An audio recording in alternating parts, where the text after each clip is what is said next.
When we talk about connected, it is one of the most important megatrends that we see around the world. Today's roundtable is mainly going to talk about how India will progress when it comes to connected. Connectivity is the key enabler for Indian mobility program, which is shared mobility, electric mobility and connected mobility. The key questions that we need to answer is what kind of services that we need for the Indian customer and how are we going to monetize it.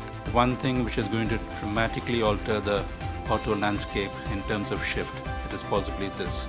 Because the entire value chain of distributor, dealer, retailer, in addition to authorized workshops, service agents, garages, roadside garages, are likely to be dramatically affected by this. But when it comes to commercial vehicles, connected vehicles actually give a lot of value addition to both the customers, the companies. I mean, connected vehicles are definitely the future of cars.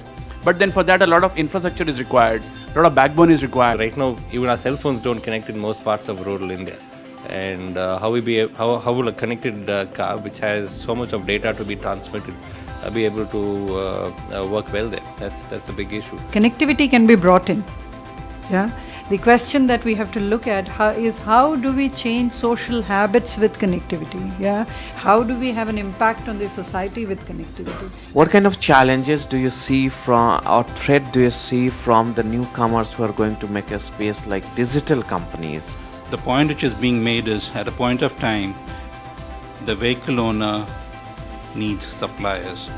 These technology providers can be big companies, they can be small companies. A small company run by a lot of these IIT young fresh minds probably will give more ideas, more cost effective than the bigger company. So what's the problem? I really think that startups have nothing to lose. That is the attitude.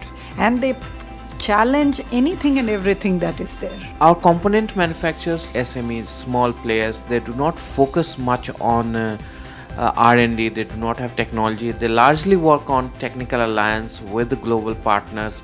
How do you see the landscape changing with more of connected and high precise technology coming up, making a space in this segment? If you look at most of the universities, their curriculum is age-old curriculum, which will not make the engineers coming out of it industry ready. So we need to have more of a collaborative education system between the industry and the universities, and there has to be a high-level intervention to make it happen. Then only we can have sufficient skill set available. And also we need to provide sufficient infrastructure to retain this brain power which is coming out of this college. These two things have to be attended to. The way we drive or with the way we move around the road, that has to be controlled. Yeah. With all this integration of Internet of Everything, the whole Internet of Everything changes the dynamic predictability behavior of the vehicle. One, to enhance the safety. Second, to increase efficiency. Third, to make sure the vehicle reliability is much higher. Do you think the time of currently taking in terms of designing and developing and finally bringing the product on the road has reduced? Yes. It has become easier, convenient. So do you have any data on that? Right. So one of the things which we are talking about is stop talking about design to SOP, start of production. How do you design to fit, to adopt? Your smartphone does it. Every day your app updates. If you see this, it will tell you 20 apps which got updated. Now, how often does the car update itself? Once every 6 months you take to the service station, they don't even tell you what they did with the car, but probably some of the ECUs are getting updated. So where we are going with this is you're going to design your vehicle in 1.5 year cycle. In 1.5 years, you already don't know whether what you designed for is what the consumer wants. So if you space it in, that you can adapt a bit. Now it is time to the regulators to provide vehicle to infra structure so that both the things will work in tandem and will be able to help the society as a whole.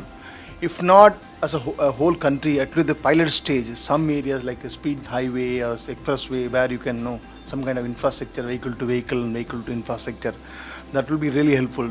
Once the consumers understand the benefits in terms of safety and convenience, probably they will migrate and they will ready to share more data. Thank you so much once again for being here at ET Auto.